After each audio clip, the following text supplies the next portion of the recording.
औज़ुबिल्लाहिमिनश्शैतानिर्रजीम बिस्मिल्लाहिर्रहमानिर्रहीम। शुरू अल्लाह के नाम से जो बड़ा मेहरबान और निहायत रहम वाला है। मैं हूँ आयशा अहमद और आप देख रहे हैं देसी किचन एक्सपर्ट। आज हम बनाने जा रहे हैं बहुत ही मज़ेदार यमी रेसिपी। अल्लाह बरकत दे, आपके रिस्क में तरक्की दे, आपकी औलादों को, और हर साल अपने घर की ज़ियारत करना नसीब फरमाए, आमीन। तो आज हम कच्चे चनों से बना रहे हैं बहुत अच्छा यमी स्नैक्स। ये आप किसी भी मेहमानों के आगे भी सर्व कर सकते हैं, शाम की चाय के साथ भी ले सकते हैं और बनाने में बहुत ही ज़्यादा आसान है। आपने करना क्या है, आपने चनों को रात को भिगो देना है सोडा डाल के। जिस तरह से हम नॉर्मल चने बॉईल करते हैं ना, बिल्कुल उसी तरह से आपने सोडा डाल के चने उबालने के बॉईल करने के लिए नहीं रखने, बल्कि भिगो देने हैं सोडा डाल के। ठीक है, आपने उसे 4-5 घंटे या पूरी रात के लिए छोड़ दिया। फिर आपने उन चनों को निकाल के सुखा लेना है किसी कपड़े से, या तो आप पोंछ लेंगे या आपने इसे हवा के नीचे या पंखे के नीचे सुखा लेना है। उसके बाद आपने इसे फ्राई करना है।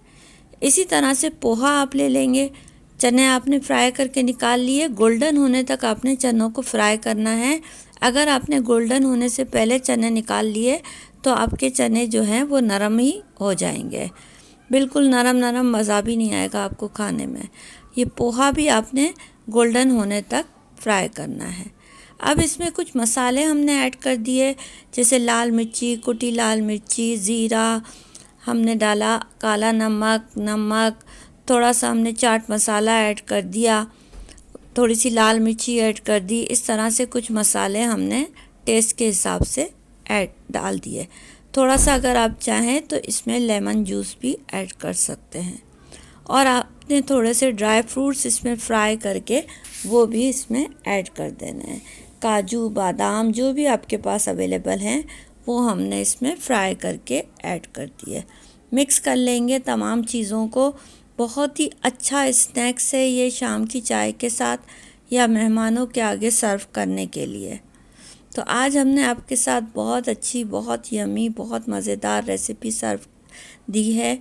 ये आप किसी भी, अगर कोई शुगर पेशेंट है तो उसके लिए, जब वो भूख लगती है उसे, तो उसके लिए ये बहुत अच्छा जो है एक स्नैक्स है, जो जब भी भूख लगे 2 टेबल स्पून के लगभग वो खा सकते हैं।